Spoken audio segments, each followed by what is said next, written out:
Map of Mesopotamia.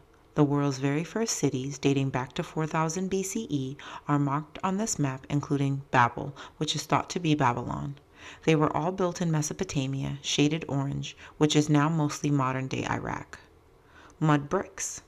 Since stone and mortar were scarce in Mesopotamia, the bricks were made by mixing mud and straw together, before placing the mixture in wooden molds. Left to dry out in the sunshine, the mixture formed its distinctive brick shape. This method is still in use today. The Tower of Babel. After the Great Flood, centuries passed and Noah's descendants gradually peopled the earth. Generation followed generation, and the clans of his sons, Shem, Ham, and Japheth, flourished and prospered. They spread in every direction, all speaking one common language so that wherever they went, they could understand each other. And in the east they found a wide and fertile plain in Shinar, which became known as Babylonia. They settled there, and life was pleasant. Come, let us build a city with a tower that reaches to the heavens, so that we may make a name for ourselves and not be scattered over the face of the earth, the people said to one another. After all their wanderings, this seemed a good idea. It would be the first city to be built since the flood, and the tower would be its crowning glory, admired by the whole world. It would be made of bricks instead of stone, and it would climb up to the stars. They mixed mud and straw to make the bricks, baking them in the sun, and stirred vats of bitumen, like molasses, to use as mortar. Teams of builders set to work, and slowly the city began to take shape, and the tower rose steadily from the ground, climbing higher and higher into the sky as if it wanted to reach heaven itself. The finest craftsmen decorated the tower with precious stones. Steep flights of steps zigzagged breathtakingly up and up through the clouds to the very top. The people marveled at their great achievement and congratulated each other. Even the eagles flying above looked down in astonishment. But the Lord was not pleased with the vanity and pride that he saw. After this, nothing will be impossible for these people. They are reaching too high.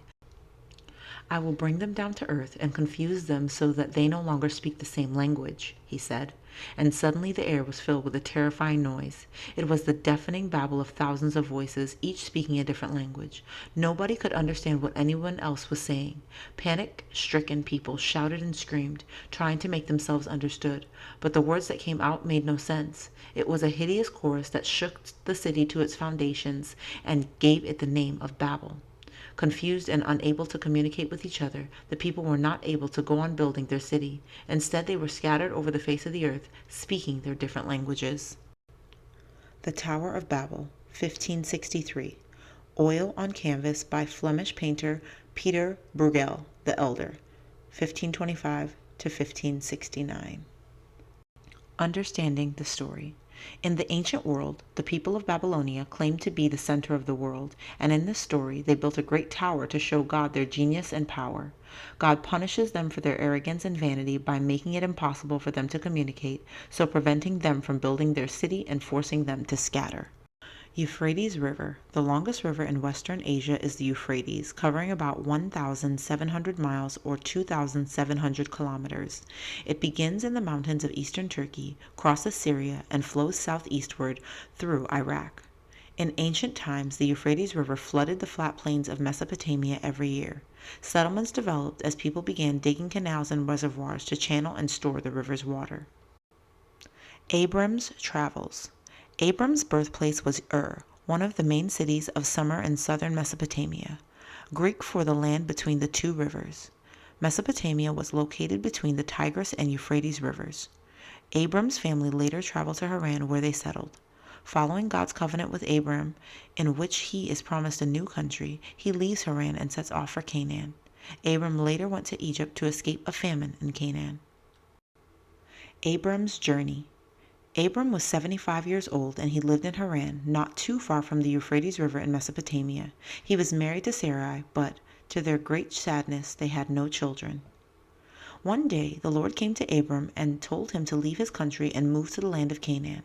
I will make you into a great nation, and I will bless you, he promised.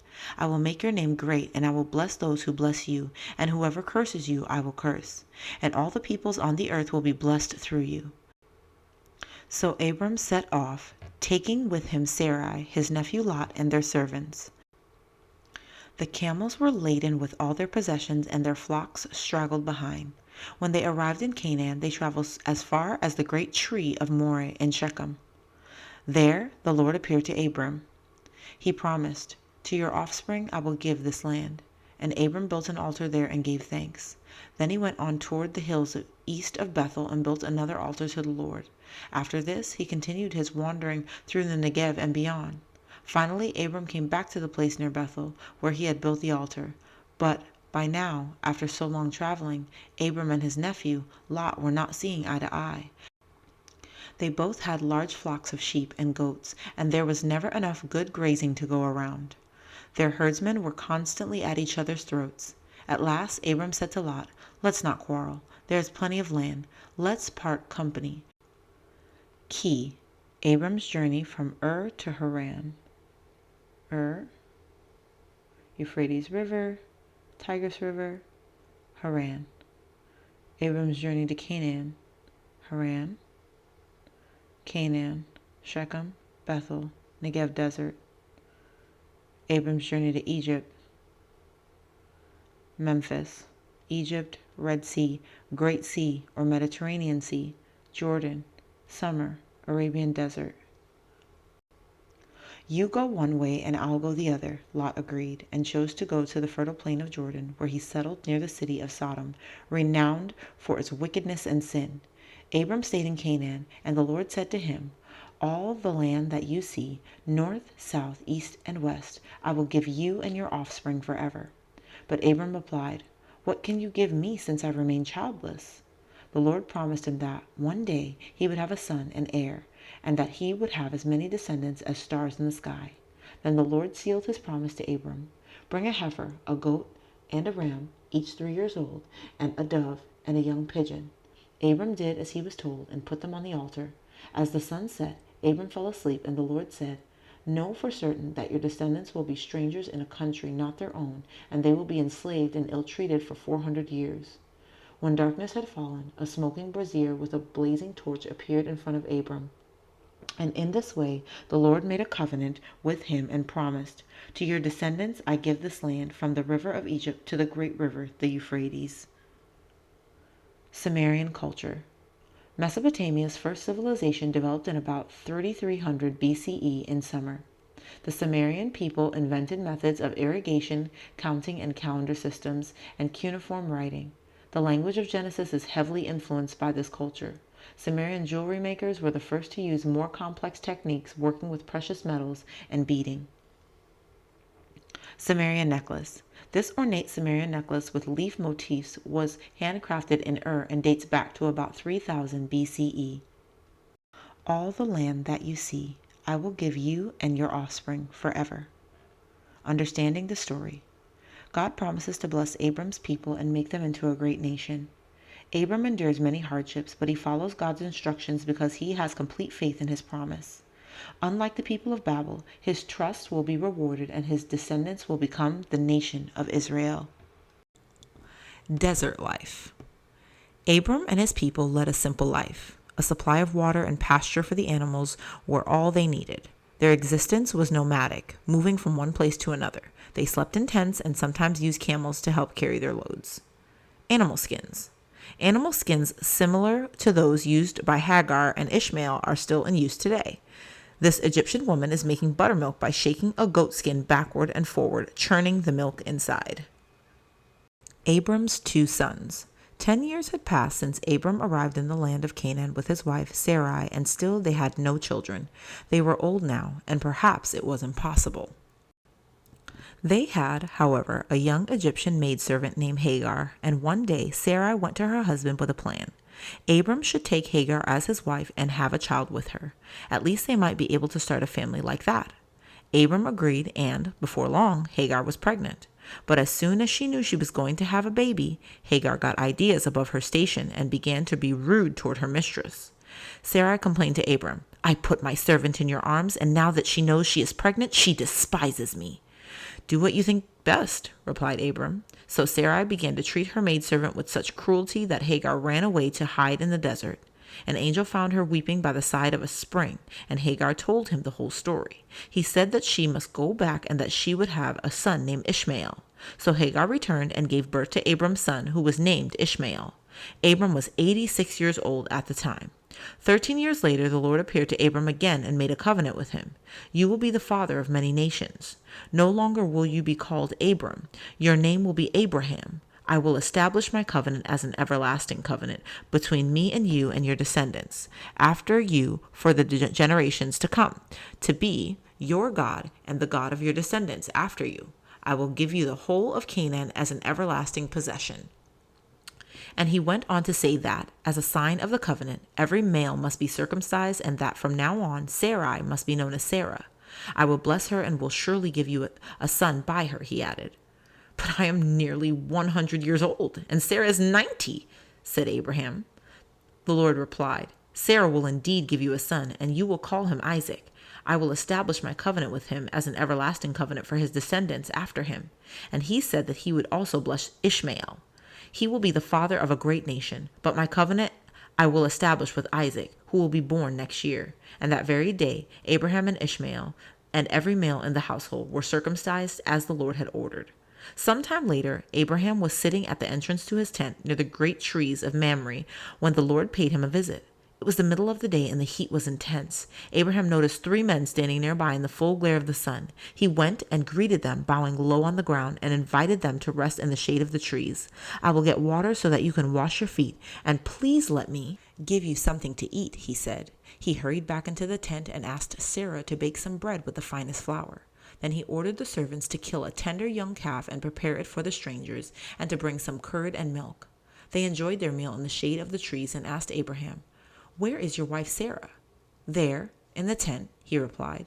The Lord said, I will surely return to you about this time next year, and Sarah your wife will have a son. From the tent, Sarah heard these words and laughed to herself at the thought. And the Lord was not pleased and said to Abraham, Why did Sarah laugh? Nothing is impossible for God. And sure enough, when it was time, Sarah gave birth to a boy. They named him Isaac, and when he was 8 days old, Abraham circumcised him. God has brought me laughter, and everyone who hears about this will laugh with me, rejoiced Sarah. But one thing spoiled her joy, and that was Ishmael. She did not like the way he taunted Isaac. She asked her husband to get rid of him and his mother too. Abraham was saddened by this, but the Lord told him not to worry. Listen to what Sarah says, because it is through Isaac that your line will be continued. I will take care of Ishmael. So early next morning, Abraham gave Hagar some food and water and sent her on her way with Ishmael. It was not long before their food ran out and their water skin ran dry, and Hagar knew that they could not last long in the desert of Beersheba. She put her son under a bush and walked away. She could not bear to watch him die. Then she collapsed on the ground, shut her eyes, and wept. An angel spoke to her from heaven, saying, Don't be afraid. Go back to the boy and lift him up and take him by the hand. God will not let him die. He will become the leader of a great nation. At that, Hagar opened her eyes and saw a well full of sparkling water in front of her. She filled her water skin to the brim and took it back to Ishmael. And God looked after him as he grew up in the desert. He was strong and fearless. In time, his mother found a wife for him from Egypt, the land of her birth. Understanding the story. While Abram's devout faith means he will wait for God to keep his original promise, Sarai's impatience and lack of trust in God leads to hasty action. The following conflicts and divisions suggest this is not the Lord's wish, and the resulting baby is not the prophesied son. God carries out his promise by giving Abram, meaning exalted father, the name Abraham, meaning father of a multitude of nations, and granting him and Sarah a son, Isaac. 3 strangers paid Abraham a visit. Dead Sea.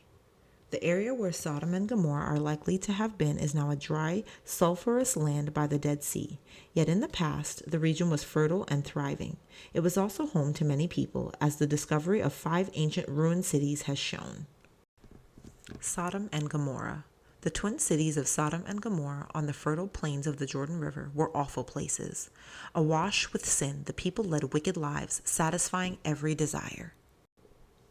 The Lord saw it all and made up his mind to destroy the cities and wipe them from the face of the earth. But Abraham asked him, Will you sweep away the righteous with the wicked? Just suppose that there are 50 God-fearing people who live there. The Lord agreed and said he would spare the cities. Apologizing for his boldness, Abraham pressed him further. Exactly how many or how few righteous people would it take for God to show mercy and to spare the cities? In the end, the Lord replied, "For the sake of 10, I will not destroy Sodom and Gomorrah." That evening, 2 angels disguised as men arrived in Sodom, and Abraham's nephew Lot was sitting by the city gates. He greeted the visitors, bowing low on the ground. "My lords, please do me the honor of coming to my house. You can wash your feet there and spend the night, then go on your way in the morning." At first, they refused, wanting to stay in the square, but Lot insisted, and in the end, they agreed. The angels went home with him, and Lot prepared a splendid meal for them and baked loaves of special bread without any yeast. But as darkness fell, a great crowd of thugs surrounded the house, looking for trouble. "Where are those nice young men who have just arrived?" they jeered. "We'll show them a good time." Lot bravely went out to confront them. "No, my friends," he said, "I have 2 beloved daughters. I would rather give them to you than let anything happen to the guests who are staying under my roof." "You don't belong here anyway," they shouted. "Just you wait. We'll give you a good seeing too, as well." They surged forward to grab him, but the angels managed to reach out from the doorway and pull him inside to safety just in time. And then the angels blinded the mob so that suddenly none of them could see. Sightless, they stumbled over each other in the dark, arms outstretched like sleepwalkers trying to find their way home. The angel said to Lot, "Do you have any other family here? Sons or daughters or sons-in-law? Get them out because we're going to destroy the place." Immediately, Lot hurried to talk to his sons-in-law and told them that the Lord was going to raze the city to the ground. But they thought he was joking and took no notice. As dawn broke, the angels begged Lot to save himself. "Hurry, take your wife and your 2 daughters and leave, otherwise you will all perish." But Lot hesitated. Then the 2 angels took him and his wife and their 2 daughters and led them to safety outside the city walls. There they told them that they must run for it.